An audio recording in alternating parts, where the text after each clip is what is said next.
सह्याद्रीच्या कड्याकपाऱ्यांमध्ये बरेच गाव वसलेले आहेत. या वसलेल्या गावांमध्ये आज देखील शिवरायांचा इतिहास सांगितला जातो. बऱ्याचशा गोष्टी शिवरायांबद्दल गावोगावी प्रचलित असतात, त्या गावाशी संबंधित. बऱ्याच गावांमध्ये आपल्याला आज देखील शिवरायांची सुंदर अश्वारूढ मूर्ती आपल्याला पाहायला मिळते. पण काही गोष्टी इथेच संपत नाहीत. आपल्याला जसं वाटतं की महाराज फक्त आणि फक्त हिंदुस्थानातल्या लोकांनाच प्रेरणा देतात, तर तसं काही नाही. आज ह्या व्लॉगने आपण एक वेगळीच माहिती घेणार आहोत. ती काय ते सगळं सांगणार. मला देखील खूप उत्साह आहे ही गोष्ट सांगण्याबद्दल. पण त्याआधी थोडासा रिकॅप करूया.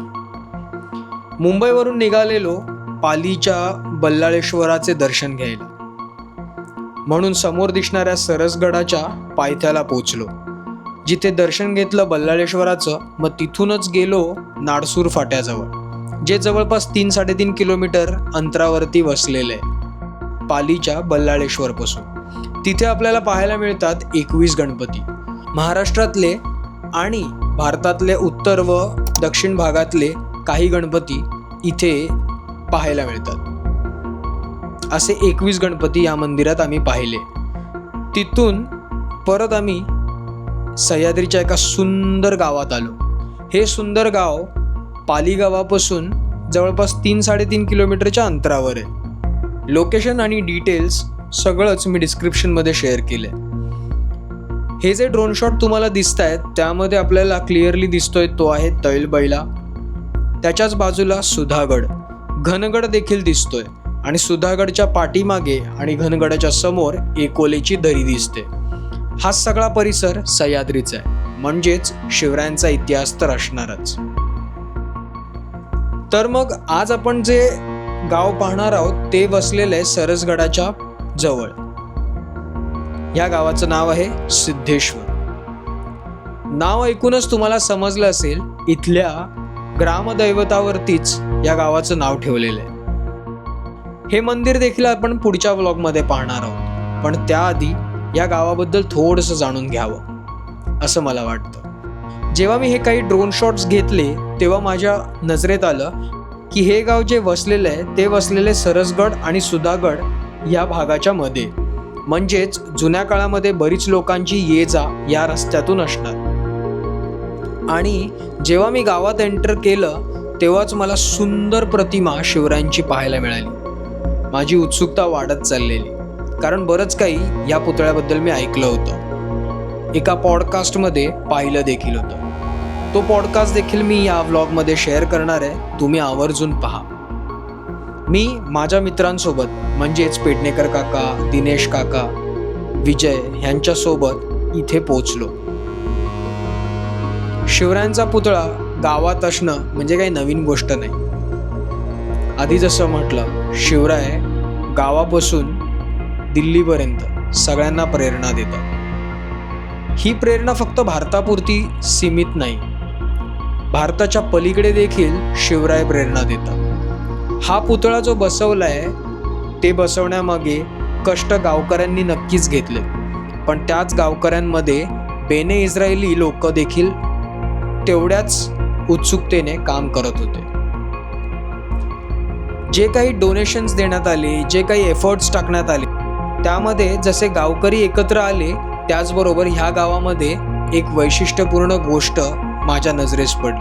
ती म्हणजे ह्या गावात बऱ्याच वर्षांपासून बेने इस्रायली कुटुंब राहतात आणि इथल्या बेने इस्रायली लोकांना जे या महाराष्ट्रात स्थायिक झालेत त्यांना लहानपणापासून त्यांचं इथेच शिक्षण झाल्यामुळे शिवरायांचा इतिहास नीट माहिती आहे. पालीपासून जवळच असलेला रायगड हा देखील माहिती आहे. पूर्ण इतिहास त्यांना आपण सांगायची काही गरज नाही आणि ह्या स्फूर्तीतूनच त्यांनी शिवरायांचा पुतळा बसवला.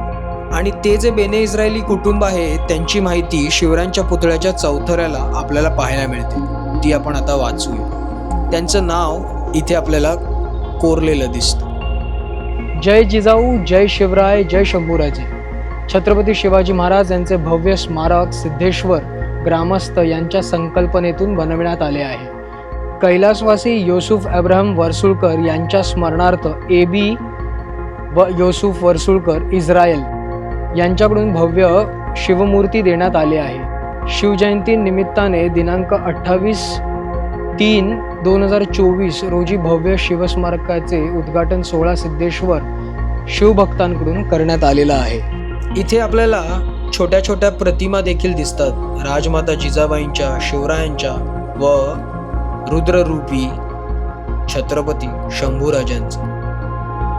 उंचपुरा हा शिवरायांचा पुतळा खरंच खूप सुंदर आणि अप्रतिम दिसून येतो.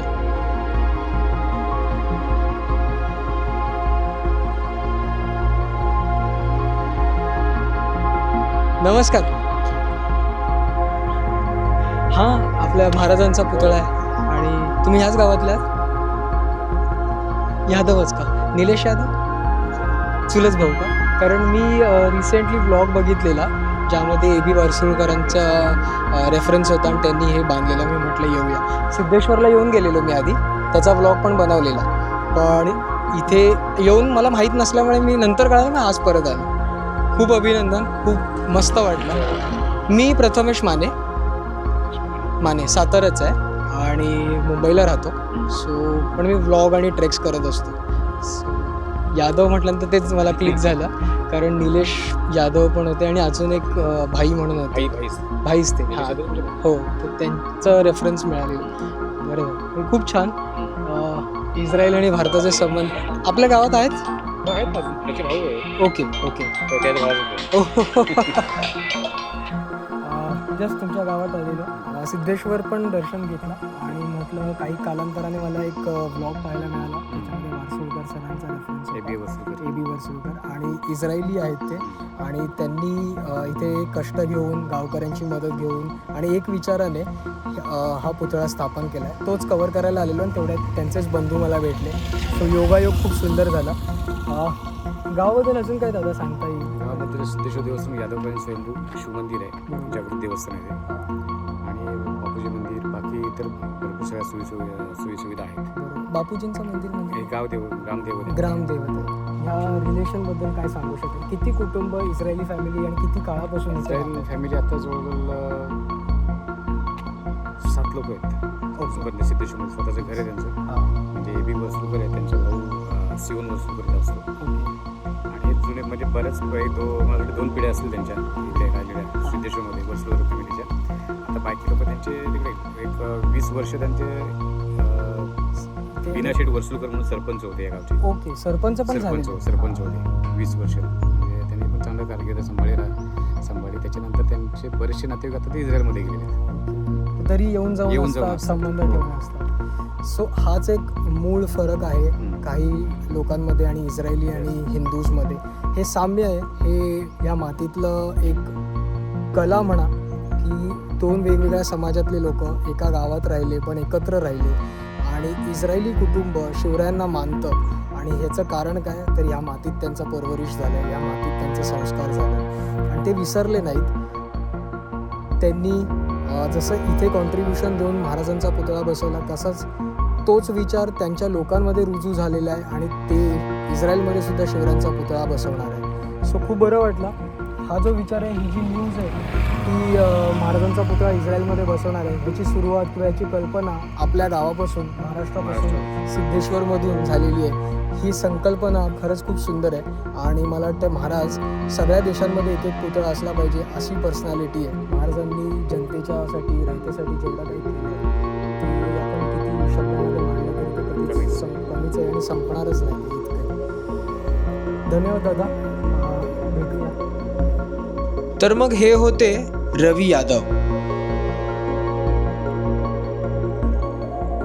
मी खूप लकी आहे की मला इथल्या गावकऱ्यांशी व ज्यांनी इथे काही कॉन्ट्रीब्युशन दिलंय हे पुतळ्या बसवण्यामध्ये, त्यांना भेटता आलं आणि त्यांनी बरीचशी माहिती दिली, माझी ओळख झाली.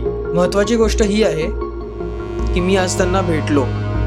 शिवरायांचा आशीर्वाद म्हणा किंवा आपली माणसं आपल्याला भेटतातच, ती कधीच अनोळखी राहत नाहीत. ह्यामध्ये खरंच खूप माझा विश्वास आहे आणि असेच आज मला रवी दादा येऊन भेटले, माहिती दिली आणि ते त्यांच्या कामाला निघून गेले. पण ही माहिती सगळी आम्ही मित्रांनी एकमेकांसोबत चर्चा केली व बऱ्याचशा गोष्टी इथून शिकण्यासारख्या आहेत ते आपल्याला समजलं. इतके दिवस आपण फक्त मराठी माणूस, महाराष्ट्र आणि हिंदुस्थान पुरते शिवराय समजत होतो. पण शिवराय एक सोर्स ऑफ एनर्जी आहे. याच शिवरायांच्या पुतळ्याच्या पाठीमागे आपल्याला एक मंदिर देखील दिसतं. या ड्रोन शॉटमध्ये दिसणारं मंदिर सिद्धेश्वराचं. हो, सिद्धेश्वर हे तेच मंदिर आहे ज्याचं नाव या गावाला दिलेलं आहे. हे एक महादेवांचं मंदिर आहे. ह्याचा देखील एक इतिहास आहे. या ड्रोन फुटेजमध्ये आपल्याला क्लिअरली दिसत असेल, सरसगड आणि सरसगडचा जो घेरा सरसगड आहे त्या भागापासून जवळच हे मंदिर दिसतं. म्हणजेच जुन्या मार्गावरती हे मंदिर स्थित असणार. जेव्हा आजचे रस्ते बनवलेले नसतील तेव्हा अशाच मंदिरांच्या लँडमार्कने लोक ट्रॅव्हल करायचे. आणि सिद्धेश्वर गावातूनच आपल्याला जसं सरसगड दिसतो तसंच काही अंतरावरती तैलबैला दिसतो. तिथे असणारा सवाष्णीचा घाट, ठाणाले केव्स, त्यानंतर एकोलेची दरी, घनगड, सुधागड, तिथल्या पायवाटा, ह्या सगळ्या इथून जवळच आहेत. या मंदिराचे डिटेल्स मी पुढच्या व्लॉगमध्ये शेअर करणार आहे. त्यामुळे नवीन असाल चॅनलवरती तर प्लीज सबस्क्राईब करा. बरीचशी माहिती इथल्या भागाबद्दल आपल्याला माहीत नसते आणि तीच जाणून घेण्यासाठी हा व्लॉग तर पहाच, मित्रांबरोबर शेअर करा. तुम्ही देखील या आणि पुढचा व्लॉग देखील पहा जो इथल्या या सिद्धेश्वर मंदिरावरती मी बनवतो.